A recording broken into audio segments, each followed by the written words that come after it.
தந்தை, மகன், தூய ஆவியினுடைய அருளும் ஆசீரும் உங்கள் ஒவ்வொருவரோடும் இருப்பதாக. இன்றைய இந்த நாள் எங்கள் ஒவ்வொருவருக்கும் இறை உணர்வுகளை தட்டி எழுப்பும் நாளாக அமைய ஆண்டவர் உங்களுக்கு அருள் பாலிப்பாராக. இன்றைய இந்த நாளிலே ஆண்டவராகிய கிறிஸ்து எனக்கும் உங்களுக்கும் சொல்லுகின்ற வார்த்தைகள்: கடவுள் அனுப்பியவரை நம்புவதே கடவுளுக்கு ஏற்ற செயல். ஆண்டவர் எங்களுக்காக தன்னுடைய திருமகனாகிய கிறிஸ்துவை உலகிற்கு அனுப்பியிருக்கிறார். எங்களுடைய வாழ்க்கையை தந்தையாகிய இறைவனோடு இணைத்துக் கொள்ளவும், எங்களுடைய வாழ்க்கையின் நிமித்தம் தன்னையே கையளித்து ஒப்புவித்து இறந்து உயிர்த்தெழுந்து தன்னுடைய வாழ்வை எங்களுக்கு கொடுத்திருக்கிறார். இறைமகனாகிய கிறிஸ்து இன்று உயிர்த்தெழுந்திருக்கிறார்.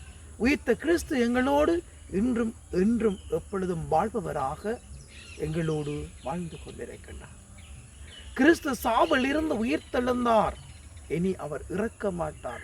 இன்றும் என்றும் எப்பொழுதும் எங்களோடு வாழும் கடவுளாக, எங்களோடு பயணிக்கும் கடவுளாக, எங்களை வழிநடத்தி செல்லும் கடவுளாக எங்களோடு உறைந்திருக்கின்றார். இந்த நம்பிக்கையிலே எங்களுடைய வாழ்க்கை வாழப்பட வேண்டும். இந்த நம்பிக்கையிலே எங்களுடைய வாழ்க்கை இறைவனிலே வேரூன்றப்பட வேண்டும். எடுத்துச் செல்லுவோம்.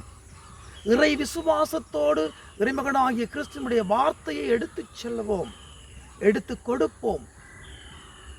விசுவாசம் நிறைந்த உள்ளத்தோடு, அன்பு நிறைந்த உள்ளத்தோடு இறை வார்த்தையை எடுத்து கொடுப்போம். ஏனென்றால் ஆண்டவர் உயிர்த்தெழுந்து எங்களுக்கு தன்னுடைய வாழ்க்கையின் மூலமாக தன்னையே முழுமையாக தந்தார். தன்னுடைய வார்த்தையின் மூலமாக எங்களை திடப்படுத்துகின்றார், எங்களை உறுதிப்படுத்துகின்றார். தந்தையுடைய வழியிலே செல்ல என்னையும் உங்களையும் ஆயத்தப்படுத்துகின்றார். ஆகவே நானும் நீங்களும் இன்றைய இந்த நாளிலே இறைமகனாகிய கிறிஸ்துவிலே முழுமையான நம்பிக்கை கொண்டு அவருடைய வழியிலே எங்களை நாங்கள் வழிநடத்தி செல்லவும், எங்களோடு வாழுகின்ற ஒவ்வொரு உள்ளங்களையும், குடும்பங்களிலும் சமூகங்களிலும் பங்கிலும் வாழுகின்ற ஒவ்வொரு உள்ளங்களிலும் நாங்கள் இறை நம்பிக்கையை ஊட்டி அவர்களையும் இறை நம்பிக்கை நிறைந்த உள்ளங்களாக இறைவனுடைய பாதையிலே அழைத்துச் செல்ல தயாராகுவோம். அன்னை மரி மூலமாக இறைவனுடைய அன்பு பிள்ளைகளாக நாங்கள் உருமாற்றம் பெறுவோம்.